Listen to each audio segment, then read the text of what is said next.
is just starting to make me sick, right? Yesterday, Brian, it was the prison chapel was used for this guy's marriage. The chaplain of the prison conducted the marriage, and the sheriff's assistant was the witness to a sex offender's marriage to a woman with 3 kids. And you tried to get a hold of this chaplain. What happened? We did. We wanted to talk to the chaplain. I had called him yesterday and left him a voicemail, didn't get a response. You mentioned it. I mean, no one wants to talk when it comes to this case. No one. But I thought maybe since it's a chaplain, he would open up to us, share something, let us know why he performed the wedding ceremony, what he knew about Jessie McFadden and Holly. Take a look. We went to his house. He actually lives about an hour from here in Tulsa, and went to the door. They were watering the lawn there. There was clearly someone home. Knocked on the door, trying to talk to chaplain Kenneth Farnham, but no one came to the door, Ashley. And I also did get a text from him that just said, no comment, period. And that was it. Well, so apparently we are not going to be hearing from the chaplain. Well, maybe not this way, but he better answer someone as to why he legally married a sex offender to a woman with 3 teenagers and didn't sort of red flag that and let it happen at the prison chapel. And then there's that witness, the sheriff's administrative assistant, who also is in charge of registering sex offenders. That's what she's supposed to be doing for a living. That's what her LinkedIn says. So her son is a sheriff's deputy. He made the only on-site compliance check for Jessie McFadden. What did the sheriff's department say about all this when you went to knocking? Well, first of all, we've been trying to talk to the sheriff's department for quite some time. I have been, your team has been. Yesterday, we were trying to get to the bottom of what was going on with the sheriff's assistant who, is in charge of the sex offenders. And also, her signature is also on the marriage license.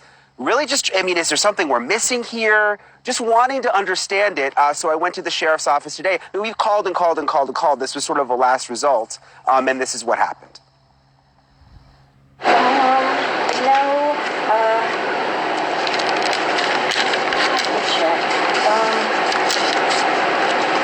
name is what? I can give you a card if you want. That'd be great. Is it?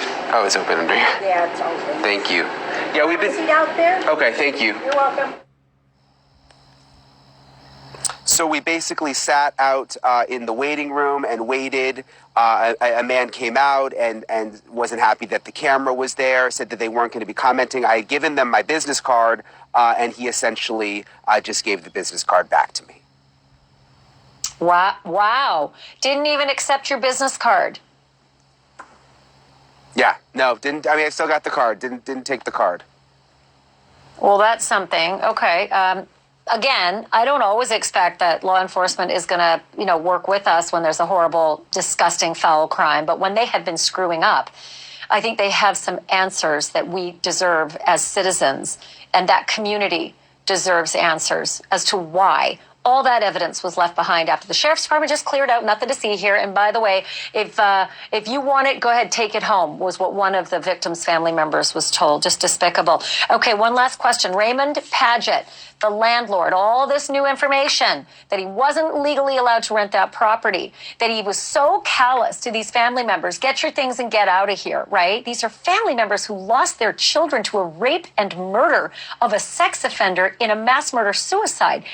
It just defies logic that anyone would treat anybody else like that. But you had actually asked that question of Ivy Webster's father and grandmother, Ivy Webster being one of the sleepover girls who was murdered. And they had something to say about that, didn't they? Yeah, they did. This is something that they have been questioning and concerned about since the very beginning. Something to them did not make sense with this landlord situation.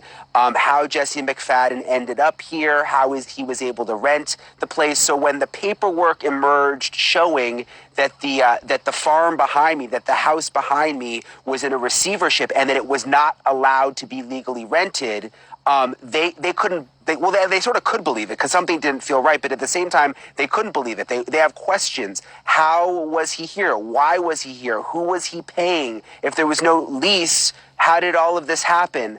This is what they told me. Well, it just seems like it may have been like sort of a backdoor deal rental. Well, Yeah. that's clearly what it is if he's not supposed to be renting out that property. I Is wonder that- if there's even a lease or anything. From my understanding is there wasn't. There was a they were backdoor deal. caretakers. And they were caretakers of the property. And what I'm confused about is if he's not supposed to be renting out those properties, where is the connection that brought Jesse to that house? If he can't list it as a rental, how did Jesse get in contact with the property owner to be able to know he could lease that house from the property owner?